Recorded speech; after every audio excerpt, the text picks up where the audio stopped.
Hi everybody and welcome back to my channel. It has been quite a while since I've done my last video, but I figured this was a good as time of any to do a updated flip of my Hobonichi Techo.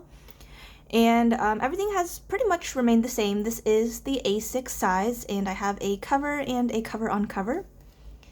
So just to get started, the monthly views have pretty much stayed the same.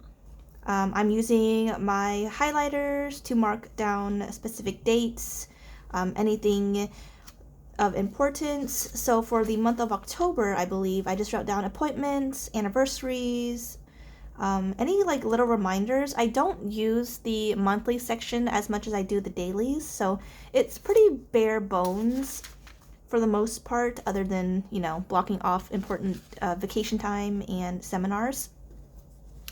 And so for this flip through, I will just primarily focus on October.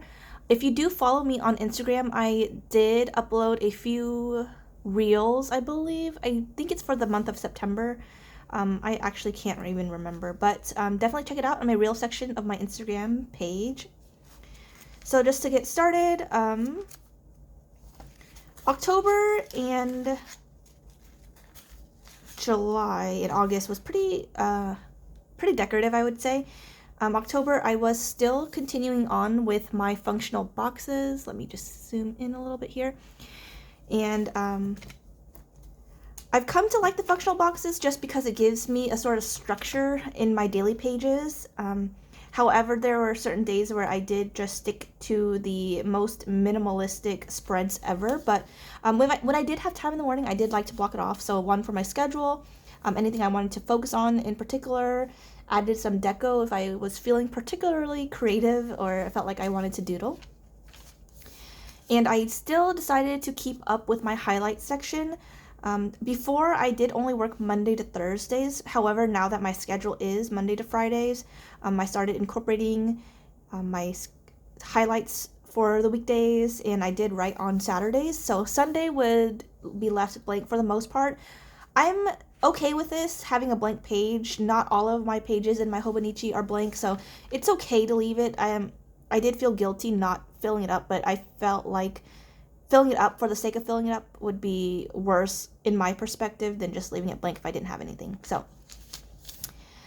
this was a mental rest day, so I kind of blocked off everything and just wrote down a little reminder for myself. And here again with the functional boxes. So normally my work schedules are pretty much the same. It's 7 to 4, and every now and then I'll mark down any particular events that are happening. Otherwise, I'll block off time for lunch, meetings, things of that nature. I do like to make a to-do list of like at least 2 or 3 focus items I wanted to accomplish for the day.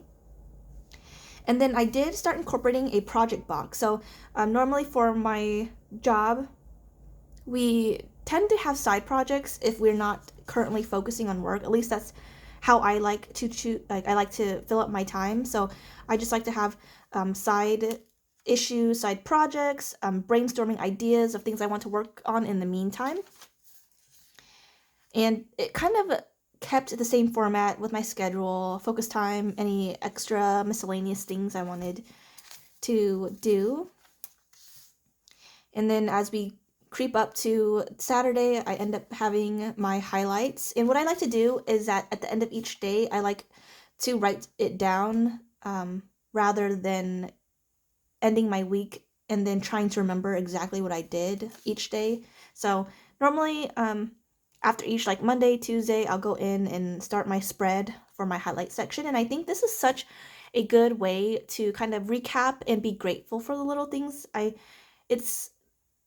I feel like at least I spend a lot of time being so negative and nitpicky about certain things, but I think it's good to kind of reprogram how our thoughts are and, like I said, be grateful for even tiny things, even if it was just making a nice coffee for the day. So I like to, write down notes about that, however minuscule or insignificant.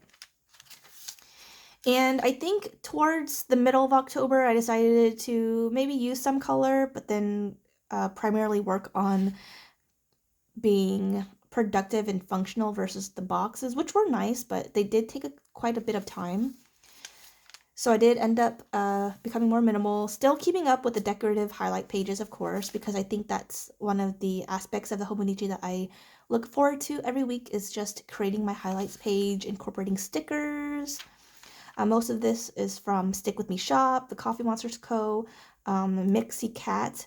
I'll link down all the shop stickers I've used in my spreads. Again, more functional, Bears of Bones, but the one thing that does remain consistent are the highlights page. And towards the end, I started incorporating more colors with my Coleto pen. And again, highlights page. And that is pretty much my flip through of October. And if you guys have questions about the pens I use, these are the 4 pens that I circulate depending on how I'm feeling that day and how thick I want my pen to be. My main pen here is the Uniball Signal. I feel like I've constantly talked about this. This is a gel pen and I write in the 0.38 tip. Next is the Muji pen, which it does the one thing about the Hobonichi pages is that you do have to be extremely careful because they tend to smudge. The pens tend to smudge. I haven't quite found a perfect pen yet that doesn't smudge, but this is the Muji pen in black. This is also a gel pen in 0.5. Next is my Coleto, also a gel pen, and most of these, the black is a 0.5 tip while the rest are 0.4. I'm probably going to try to use up most of the inks in here before I switch to a 0.5 tip because the 0.4 is a little too scratchy for my taste. And then last but not least is this Sarasa Grand gel pen. It has a refillable inside and the outside is gorgeous, of course. This is a little thicker, however, I do love the way it writes. It does smear, so you do have to be very careful when you're writing in the Hobonichi Techo. I feel like that is the same thing for all gel pens. If you have a recommendation for pens that don't smear and are quick drying, definitely let me know. I am always looking forward to finding new pens, but this is pretty much the October flip. I think the great thing about the Hobonichi is that it's very versatile. I've used it as a little bullet journal and then decorative pages if I'm feeling particularly creative. But like I said, the one thing that has remained consistent is the weekly highlights page, which I absolutely love. And most of these are just like Crayola super tip markers, so you don't even have to buy fancy highlighters or anything in particular. You can even use colored pencils if you want, to be honest. You can just do anything to incorporate it. And like I said, for, days that you don't have anything planned or a spontaneous day off, just stick a sticker on there, make a box, and, call it a day. And it'll still be, get your point across. So thank you so much for watching, and let me know if you have any comments, questions, or suggestions. Thank you so much.